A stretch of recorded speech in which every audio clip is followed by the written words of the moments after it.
Ito ang heart center na 7-Eleven. Diyan nakuha nung dalawang cash, isang cashier na nilagay niya kahera yung pera. Kawawa ako. Kasi nung makausap ko, ayaw ibigay nung nagsibo, may nunal sa mukha yung manager. Na ang sabi niya ay nagtutor pa naman daw sana.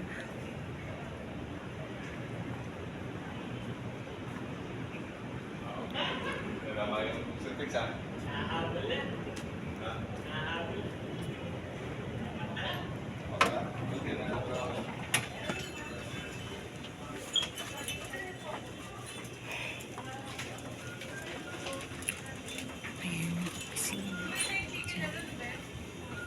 Diyan yung opisina.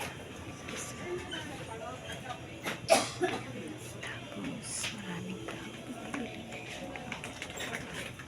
Ito ang mga kantor na tapos doon ang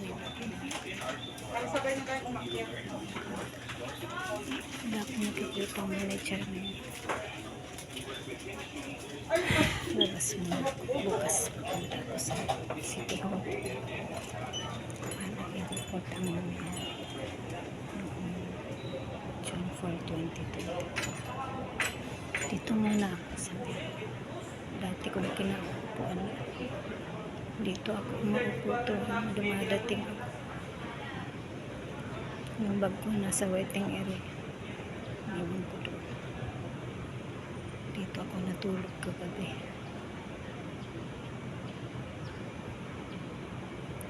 Dito naman ako naupo nung dumating ako na nangyari yung June 4, 2024.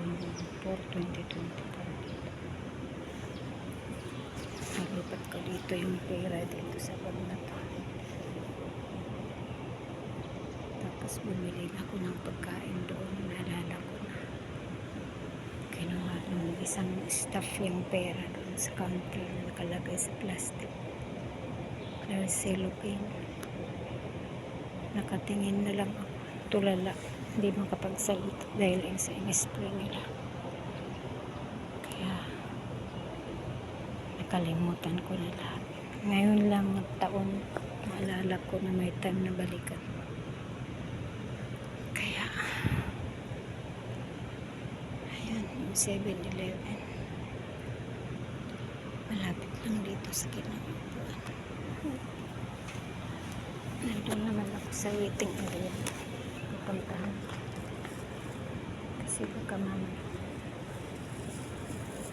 yung taga ko na hinihintay ko. Sabi handa ako ng pagkain. Pero bumili na ako ng kinuha.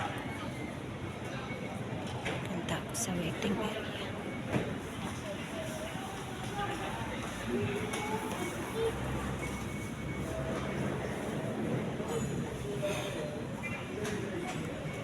Ito yung daanan palabas sa 7-Eleven. Pupunta sa waiting area.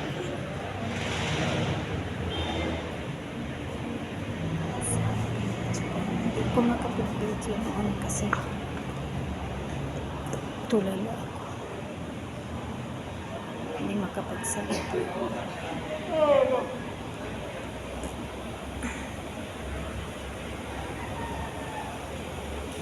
Mamaya dyan ako matutulog sa waiting area.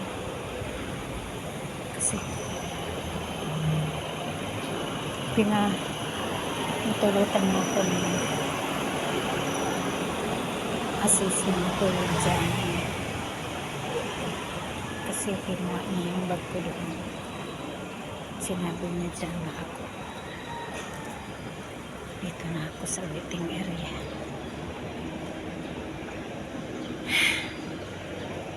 Hirap na ako sa pag-hirap. Nahirapan pa ako sa buhay. Dami pang nang-aaga. Naagawan na ako ng pera 2 beses. Tapos grocery. Ito na yung gamit. Ito ko na gawin.